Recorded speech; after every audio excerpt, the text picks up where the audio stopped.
In the last video, Run CI Test Without Pushing, we set up a chunk sidecar and ran chunk validate by hand. In this video, we're going to build on that by taking a look at activating chunk sidecars automatically through agent hooks.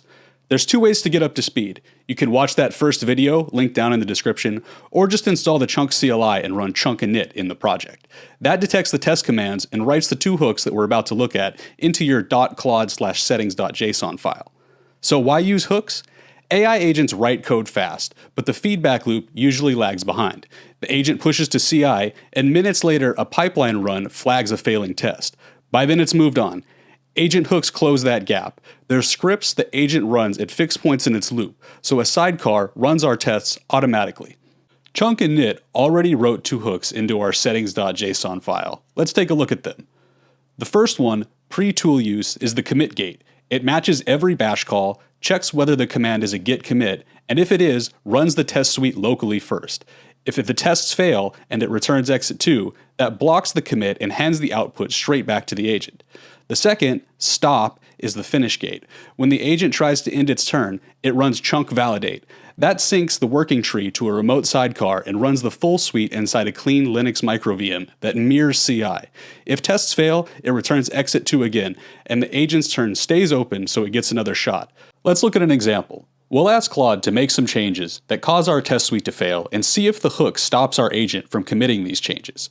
So let's go ahead and type something like add some new code that will break our existing test suite. Not a command you would normally give to Claude.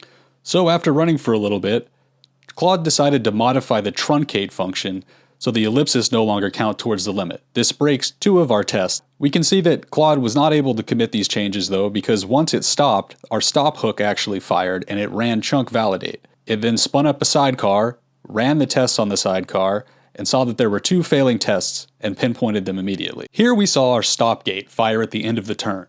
But if Claude had attempted to commit these changes to GitHub before the end of its turn, the pre-tool use hook would have run our tests locally and stopped the commit. From here, fixing our failing tests is just a prompt away.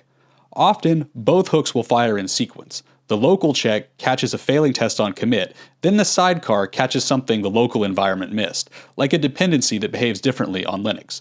CI still runs its own integration tests and security scans, but it's no longer burning cycles on code that just fails a basic unit test.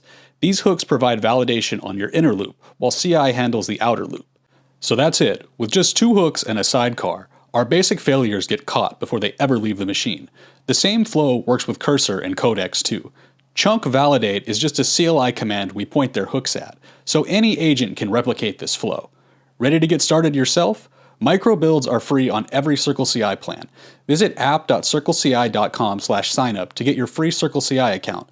Then check out the links in the description to get chunk sidecar set up on your own project. Thanks for watching.